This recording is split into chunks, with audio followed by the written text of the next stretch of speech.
सुनावत मैं हर एक दिन बात। सबके बिगड़े काम बनाए बाबा साहब भीमराव जी कर जय गुलाम जी।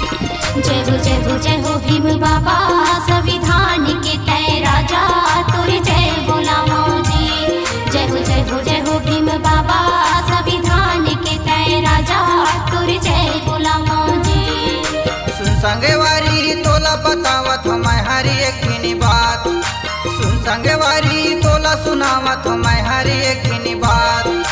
सबके बिगड़े काम बनाए बाबा साहब भीमराव जी कर जय गुलाम जी। जय हो भीम बाबा संविधान के तय राजा तोरे जय बोलाओ जी। जय हो भीम बाबा संविधान के तय राजा तोरे जय बोलाओ जी।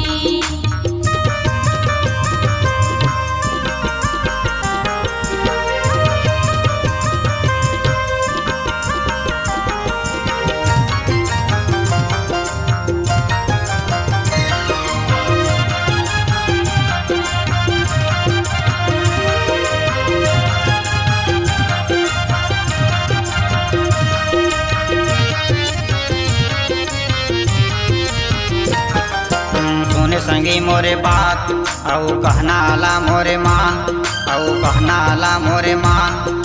बाबा साहब भीमराव अम्बेडकर जेह लिखे संविधान औ जेह लिखे संविधान। भाईचारा के पाठ पढ़ावे पढ़ लिखे बनो सुजान। कहे पढ़ लिखे बनो सुजान जी है।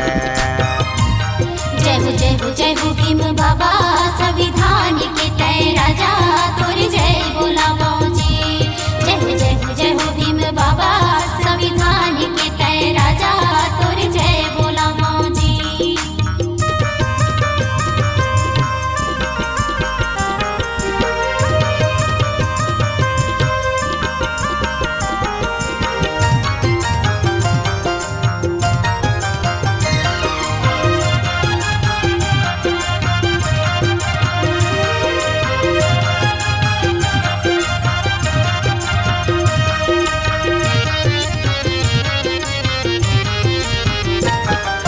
देश विदेश और लंदन जाके अमेरिका में करे पढ़ाई। अमेरिका में करे पढ़ाई। भेद भाव होला कतो करिन फिर भी करिस पढ़ाई। बाबा फिर भी करिस पढ़ाई। दलित शोषित दबले कुछ लेके सबके करिस भलाई। बाबा सबके करिस भलाई जी है। जय हो भीम बाबा संविधान के तय राजा तोरे जय बोलाओ जी। जय हो भीम बाबा संविधान के तय राजा तोरे जय बोलाओ जी।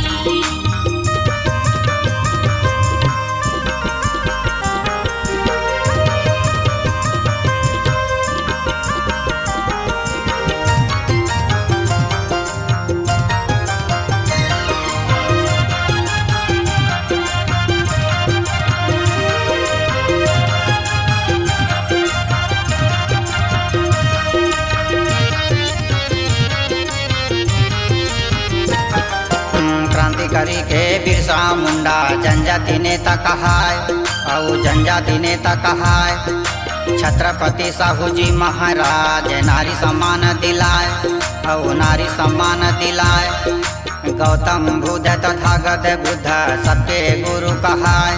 ये दे सबके गुरु कहाय जी है। जय हो भीम बाबा संविधान के तय राजा तोरे जय बोलाओ जी। जय हो भीम बाबा संविधान के तय राजा तोरे जय बोलाओ जी। तू संगवारी तोला बतावत मैं हर एक दिन बात। सुन संगवारी तोला सुनावत मैं हर एक दिन बात।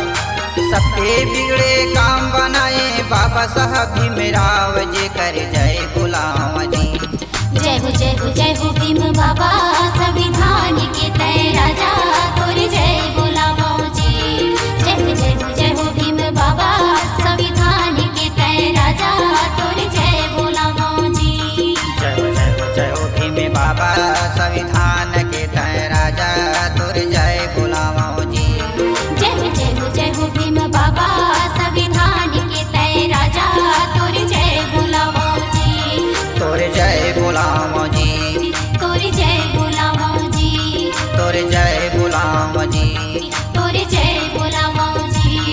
तोर जय बोलाओ जी।